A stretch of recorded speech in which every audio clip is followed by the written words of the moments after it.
کاغذ کب، کیسے اور کہاں بنا؟ ناظرین، آج ہم آپ کو اس کے پس منظر کے بارے میں بتائیں گے۔ اس کے لیے ہمیں اس کی تاریخ میں جانا پڑے گا۔ دنیا میں سائنس اور ٹیکنالوجی کی بدولت بے شمار صنعتیں وجود میں آئیں، لیکن اس حقیقت سے کوئی بھی انکار نہیں کر سکتا کہ ان صنعتوں میں کاغذ سازی دنیا کی اہم ترین صنعت ہے۔ آج ہم اپنے ارد گرد نگاہ دوڑائیں تو ہم پہ یہ راز آشکار ہوگا کہ کاغذ دنیا کی ساری ترقیوں کی بنیاد ہے۔ رکیے چند لمحوں کے لیے تصور کیجئے، اگر کاغذ نہ ہوتا تو انسان کتنا بے بس اور مجبور ہوتا۔ گویا کاغذ انسانی زندگی کے ہر پہلو پہ محیط ہے، اس کے بغیر انسانی ترقی ممکن نہیں۔ اللہ تعالیٰ نے انسان کو اعلیٰ دماغ سے تو نوازا ہے، اس لیے انسان کو باقی مخلوقات سے افضل قرار دیا گیا۔ کاغذ کی ایجاد سے پہلے انسان کے خیالات محدود تھے، اس کا علم بہت کم تھا۔ کاغذ کی ایجاد نے صحیح معنوں میں علم کے دروازے تمام عالم کے لیے کھول دیے، یعنی آج علم کسی خاص طبقے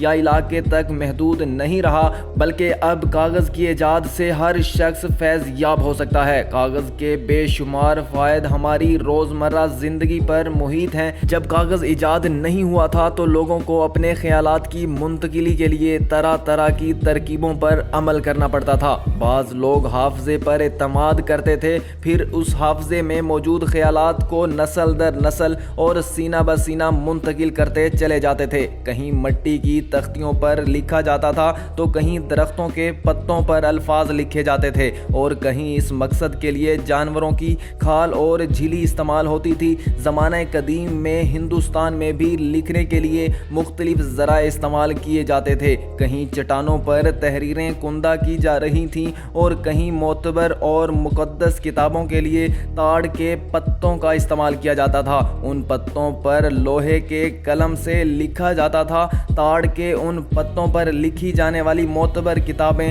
آج بھی ہندوستان کے بڑے بڑے کتب خانوں میں موجود ہیں۔ کہا جاتا ہے کہ کاغذ کے لیے سب سے پہلی پیش رفت مصریوں نے کی تھی۔ مصری کاغذ تو ایجاد نہ کر سکے، البتہ پیپرس نامی درخت کے گودے سے کاغذ جیسی ایک شے بنا لیتے تھے۔ پیپرس نامی درخت دریائے نیل کے کنارے اگا کرتا تھا۔ آج سے تقریباً 5000 سال قبل مصریوں نے پیپرس درخت کو کاغذ بنانے کے لیے استعمال کرنا شروع کیا۔ مصری بڑی محنت کے بعد جو کاغذ تیار کرتے تھے، شروع میں یہ کاغذ سفید ہوتا تھا، لیکن وقت گزرنے کے ساتھ ساتھ اس کا رنگ بھورا ہو جاتا تھا۔ مصریوں کے بنائے گئے اس کاغذ کے بارے میں کہا جاتا ہے کہ یہ کاغذ روم اور انگلستان بھی روانہ کیا جاتا تھا۔ ان ممالک کی لکھائی پڑھائی کا کام اسی کاغذ پر ہوتا تھا۔ بالآخر پیپرس کاغذ کا استعمال ختم ہو گیا۔ 3 اور 7ویں صدی کے درمیان صرف چمڑا ہی لکھنے کے لیے استعمال ہوتا تھا۔ جب مسلمان یورپ میں آئے اس وقت تک صرف یہی ایک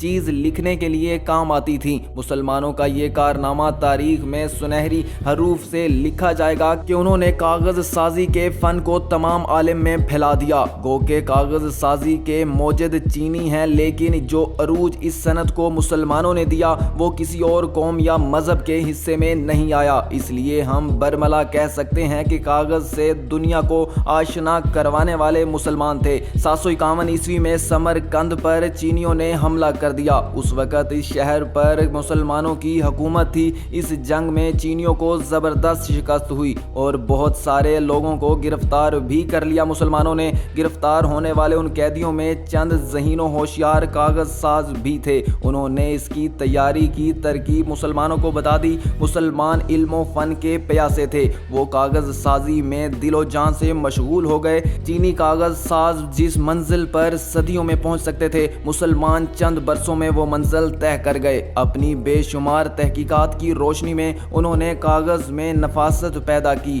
کاغذ کے اندر ریشوں کے درمیان والی جگہ کو پر کرنے اور کرارا کرنے کے لیے تحقیقاتیں کی۔ ناظرین، تو اب یہ بات کھل کر سامنے آتی ہے کہ مسلمانوں نے ہمیشہ ہر میدان میں اپنا مقام خود بنایا ہے، تو اسی طرح کاغذ کی دریافت میں بھی مسلمانوں نے اہم کردار ادا کیا ہے۔